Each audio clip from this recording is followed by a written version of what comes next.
Ya, terima kasih Anda masih bersama kami. Bagi Anda yang baru saja bergabung, kami hadirkan kembali 3 berita utama hari ini.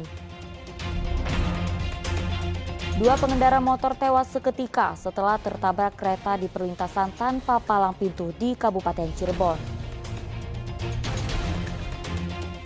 Ratusan warga Kota Bandung berburu 2 karung beras isi 10 kg dengan harga Rp85.000.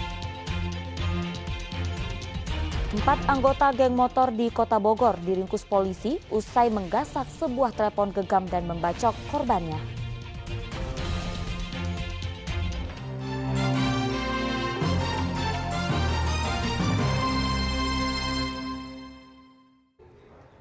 Ya, ratusan warga menyerbu operasi pasar murah beras yang digelar oleh Pemkot Bandung di Jalan Cipamokolan, Bandung pada Selasa pagi.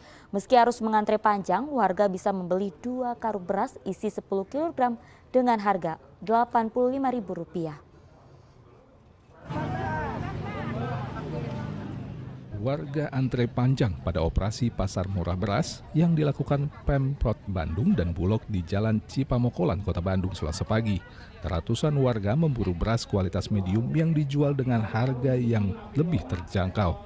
Dalam operasi pasar murah ini, beras medium dijual dengan harga Rp8.500 per kilogram, yang berbeda jauh dengan harga di pasaran yang saat ini sudah menembus angka Rp13.000 per kilogram. Masing-masing warga dapat membeli beras sebanyak 2 karung berisi 10 kg dengan harga Rp85.000. Warga pun merasa terbantu dengan harga beras medium yang terjangkau. Beras medium. Berapa harganya?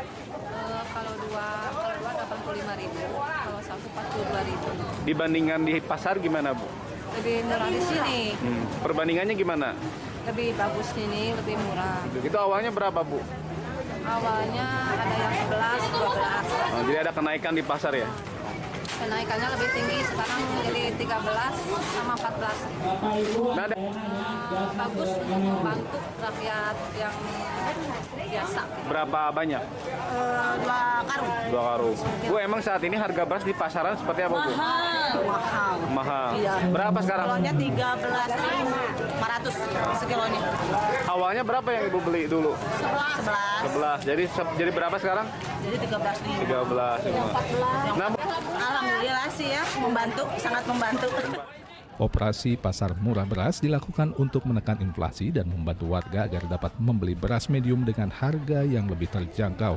Kenapa harus dilakukan operasi pasar? Karena pertama, beras adalah bahan pokok masyarakat. Dan yang kedua, harganya sudah melebihi batas psikologis, sudah di atas 11.000 di pasar-pasar. Sementara HET-nya adalah 9.450. Saat ini kami dibantu oleh Bulog dan Bank Indonesia diberikan stok sejumlah 600.000 kilogram. 600 ton beras operasi pasar yang diberikan Bulog untuk wilayah Kota Bandung akan disebar ke 30 kecamatan dengan jatah setiap kecamatan 20 ton beras. Operasi pasar murah beras ini akan digelar setiap hari di setiap kecamatan di Kota Bandung. Muhammad Rizal melaporkan dari Kota Bandung. Sementara itu, ratusan warga Kecamatan Walet, Kabupaten Cirebon harus rela antre dan berdesakan untuk mendapatkan beras murah dalam operasi pasar yang digelar Satgas Pangan. Dalam kegiatan ini, warga bisa membeli beras seharga Rp9.400 per kilogram. Kedatangan mobil pengangkut beras di depan Balai Desa Walet Asem, Kecamatan Walet, Kabupaten Cirebon langsung diserbu masyarakat Rabu siang.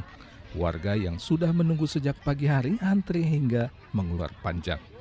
Warga yang tidak sabar dan khawatir tidak kebagian nekat berdesakan sehingga harus ditertibkan petugas. Warga mengaku sengaja memburu beras murah lantaran harga beras saat ini dinilai terlampau tinggi di pasaran. Masing-masing warga mendapatkan 1 kantong beras medium super dengan berat 5 kg dengan harga Rp9.400 per kilogram.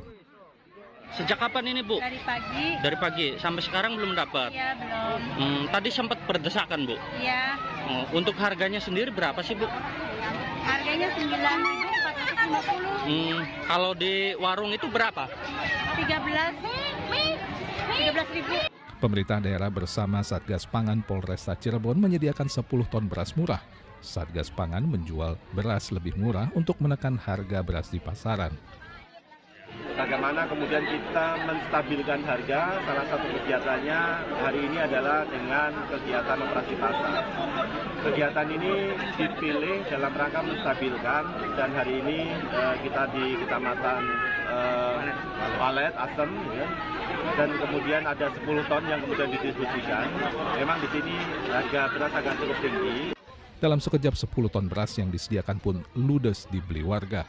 Operasi pasar ini akan terus digencarkan agar harga beras di pasaran bisa kembali normal. Maruli Habibi melaporkan dari kota Cirebon. Hampir 4.000 petugas pemutakhiran data pemilih Pantarlih dari KPUD Ciamis akan mendatangi langsung calon pemilih pada pemilu 2024 mendatang ke rumah. Mereka akan mencocokkan data calon pemilih untuk memastikan kebenarannya.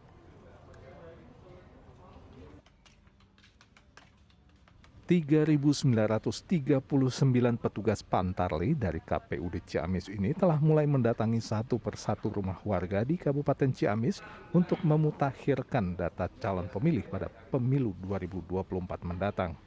Mereka akan datang langsung ke rumah warga untuk memastikan kebenaran data pemilih, mencocokkan data pemilih dengan data kependudukan yang dimiliki calon pemilih, dan jika menemukan ada warga yang belum terdata atau kesalahan data, petugas Pantarlih akan langsung memperbaikinya saat itu juga.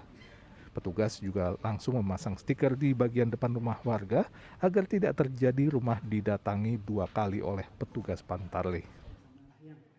Mereka akan melakukan coklit, atau pemutahiran data pemilih dengan bekal yaitu DP4. DP4 itu adalah daftar penduduk potensial pemilih pemilihan, di mana data itu berasal dari Kemendagri yang disampaikan oleh KPU, kemudian KPU disampaikan ke KPU Kabupaten Kota. Hasil dari kegiatan ini, dari pemutakhiran data pemilih ini, maka nanti akan masuk ke tahapan selanjutnya, yaitu adalah daftar pemilih sementara. Kemudian nanti setelah daftar pemilih sementara akan masuk ke daftar pemilih tetap.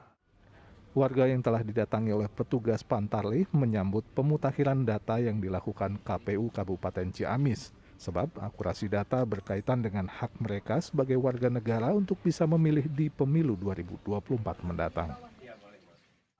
Pantarlihnya juga ramah, meminta keterangan dengan jelas dan menyampaikan yang dibutuhkannya dengan jelas, sehingga kami juga dapat melayaninya dengan sebagaimana yang dikehendaki. Pencocokan atau pemutakhiran data pemilih akan berlangsung sampai tanggal 14 Maret 2023 mendatang. Nantinya data yang dihasilkan akan dijadikan daftar pemilih sementara, sebelum nantinya akan diproses kembali untuk menjadi daftar pemilih tetap. Eko Setiabudi melaporkan dari Kabupaten Ciamis. Assalamualaikum warahmatullahi wabarakatuh. Korik Cilik Indonesia hadir lagi nih di Ajwa TV. Ya betul. Yuk teman-teman yang usianya 14 tahun ikut lomba membaca Al-Quran Korik Cilik Indonesia. Kirimkan video mengaji teman-teman ya ke email korikcilik-indonesia2023@gmail.com. Kita tunggu video mengaji teman-teman sampai tanggal 28 Februari 2023 ya. Wassalamualaikum warahmatullahi wabarakatuh.